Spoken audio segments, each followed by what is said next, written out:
1. 하박국서를 소리내어 읽어본 소감. 하박국서를 소리내어 읽어내려가면서 제 마음속 깊은 곳에서 알 수 없는 먹먹함이 일어났습니다. 처음에는 하박국 선지자가 하나님께 끊임없이 질문을 던지고 답답함을 토로하는 모습이 다소 낯설게 느껴졌습니다. 하지만 계속해서 읽다 보니 그의 질문이 곧 제 삶의 질문과도 같다는 사실을 깨닫게 되었습니다.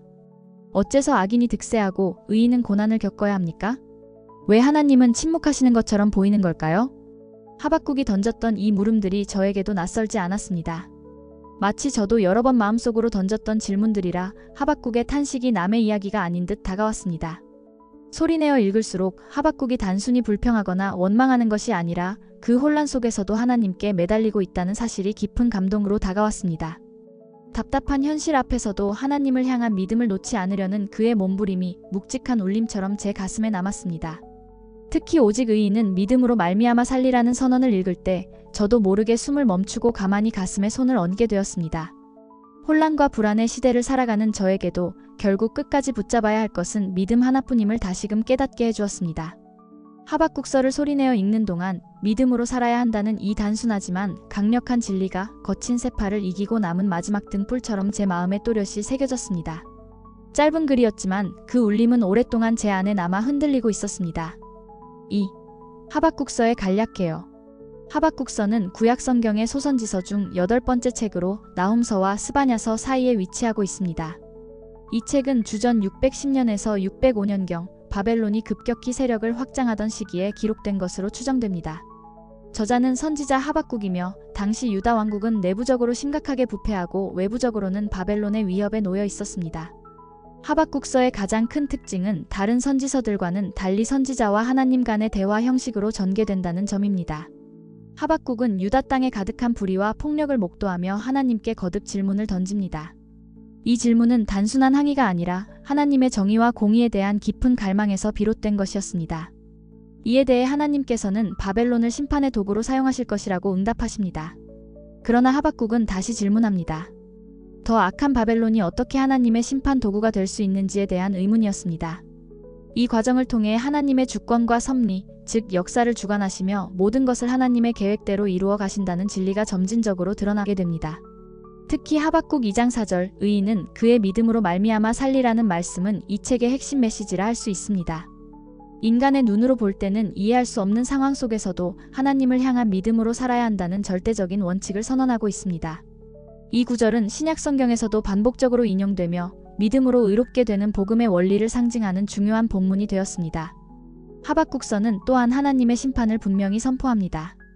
불의한 자들의 번영은 일시적이며 결국 하나님의 공의로운 심판이 임할 것임을 하박국은 확신 있게 선언합니다. 이 심판은 인간의 눈에는 지연되어 보일 수 있지만 하나님의 때에 반드시 이루어질 것이라는 점을 강조합니다. 이러한 맥락에서 하박국서는 인내와 기다림의 중요성을 강조합니다. 하나님의 뜻과 하나님의 시간이 완성될 때까지 믿음으로 인내하며 기다리는 것이야말로 참된 신앙인의 자세임을 가르쳐줍니다. 하박국서의 마지막 부분은 깊은 감동을 줍니다. 하박국은 모든 외적인 상황이 여전히 절망적인 가운데에서도 하나님에 대한 신뢰와 찬양을 멈추지 않습니다. 그는 무화과나무가 무성치 못하고 포도나무의 열매가 없을지라도 여호와로 인하여 즐거워하고 기뻐하겠다고 고백합니다.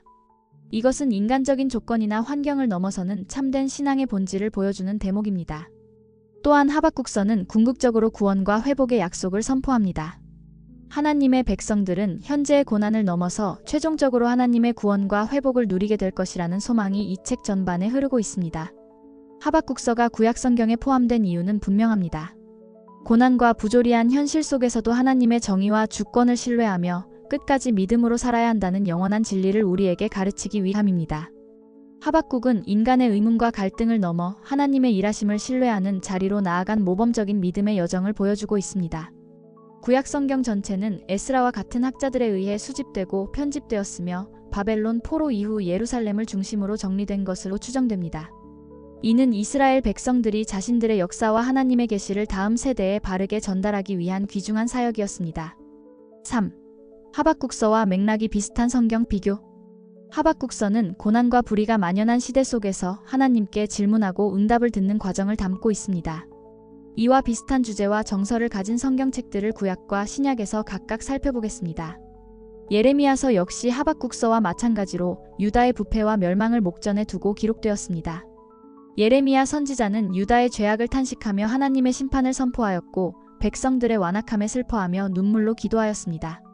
하박국이 던진 왜 의인이 고난을 겪는가? 라는 질문은 예레미야의 고뇌와도 깊이 맞닿아 있습니다. 두 책 모두 인간의 이해를 초월하는 하나님의 주권과 심판을 강조하며 믿음으로 하나님의 뜻을 따라야 한다는 메시지를 전합니다. 하박국서의 바로 앞에 위치한 나훔서도 비슷한 주제를 다루고 있습니다. 나훔서는 니느웨 아수르 제국 수도에 대한 하나님의 심판을 선포하며 악의 번성과 하나님의 공의 사이의 긴장감을 다루고 있습니다. 하박국이 바벨론을 통한 심판을 받아들이기 힘들어했던 것처럼 나훔도 한때 회개했던 니느웨가 다시 악에 빠지자 그들의 멸망을 예언합니다. 이처럼 두 책 모두 악의 세력은 일시적으로 득세할 수 있지만 결국 하나님의 정의가 이루어진다는 주제를 공유합니다. 하박국서에서 나온 오직 의인은 믿음으로 말미암아 살리라는 말씀은 로마서에서도 핵심 구절로 인용됩니다. 로마서 1장 17절. 로마서는 인간의 불의와 죄악을 지적하고 오직 믿음으로 의롭게 되는 길을 선포합니다. 하박국이 세상의 부조리 앞에서도 믿음을 강조한 것처럼 로마서 역시 인간의 노력이나 율법이 아니라 믿음으로만 하나님과의 관계가 회복된다고 선언합니다.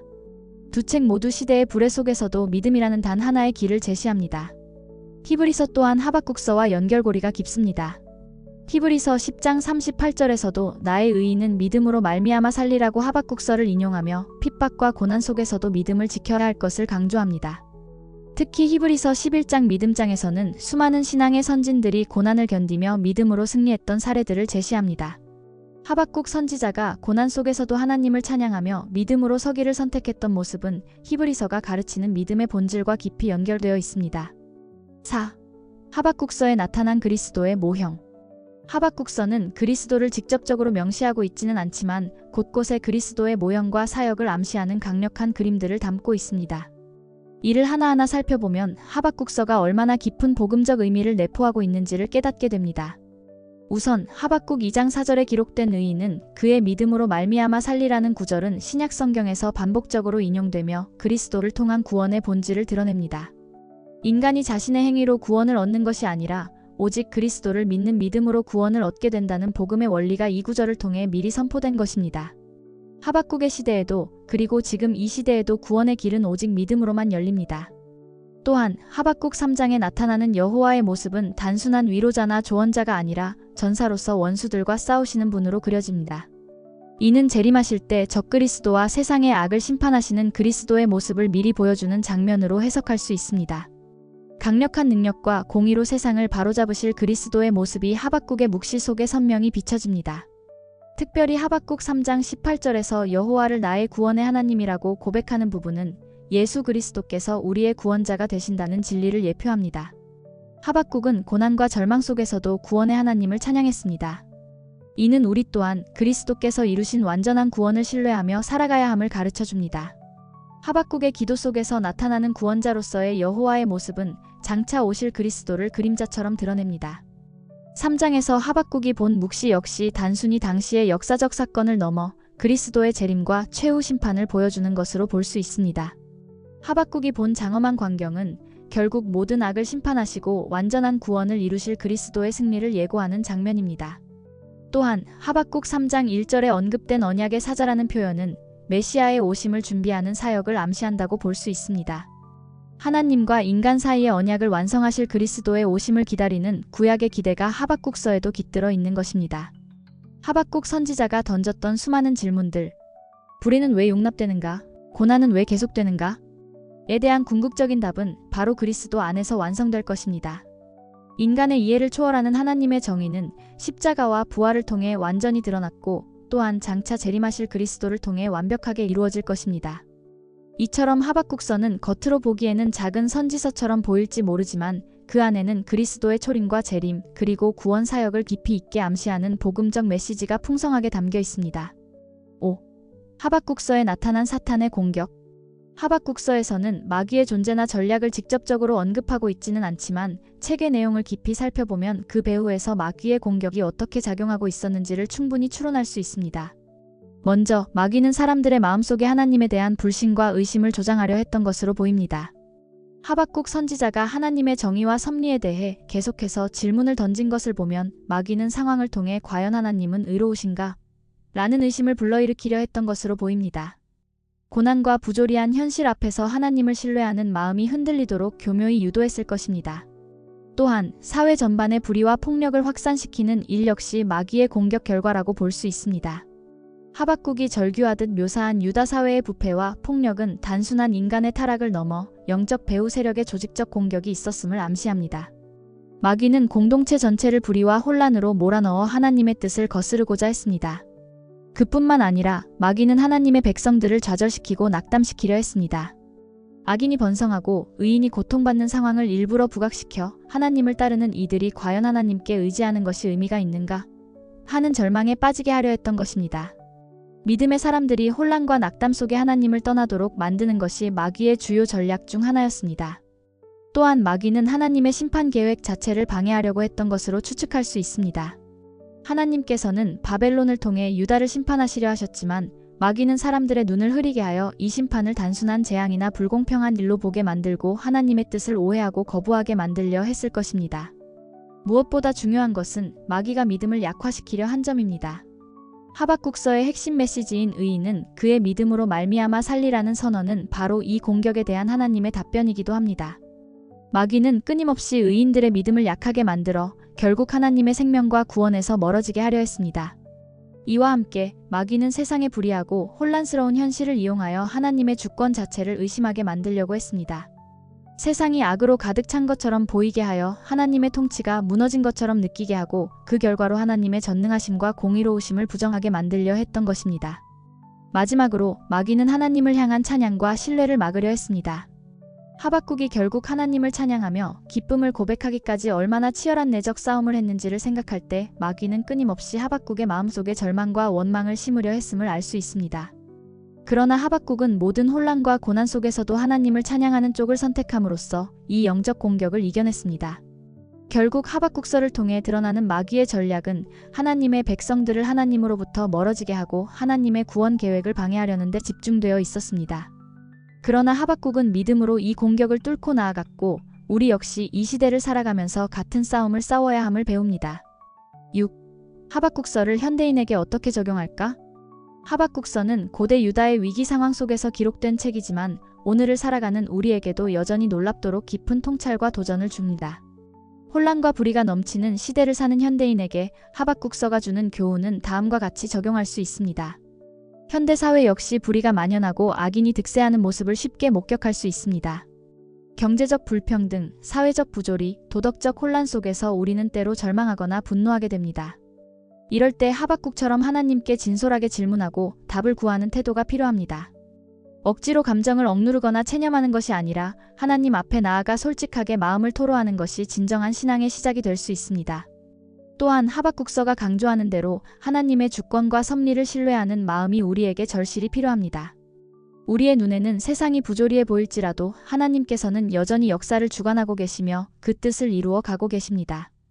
이를 믿을 때 우리는 겉으로 보이는 상황에 흔들리지 않고 하나님의 큰 그림을 바라볼 수 있습니다. 특히 의인은 그의 믿음으로 말미암아 살리라는 말씀은 오늘날에도 변함없는 진리입니다. 믿음은 단순한 감정이 아니라 세상의 이해를 초월하여 하나님의 선하심과 정의를 신뢰하는 선택입니다. 하루하루를 살아가며 우리는 눈에 보이는 현실이 아니라 보이지 않는 하나님의 약속을 붙잡고 살아야 합니다. 이는 직장, 가정, 사회 속에서 늘 시험당하는 우리에게 방향을 잡아주는 등불과도 같습니다. 하박국서가 가르치는 인내와 기다림도 현대인에게 꼭 필요한 교훈입니다. 우리는 빠른 결과를 원하는 시대를 살고 있지만 하나님의 시간은 우리의 시간표와 다를 수 있습니다. 고난 속에서도 서두르지 않고 하나님의 때를 기다리는 것은 믿음의 사람들에게 주어진 고귀한 훈련입니다. 또한 하박국이 최종적으로 보여준 하나님에 대한 신뢰와 찬양은 우리의 신앙생활의 기준이 되어야 합니다.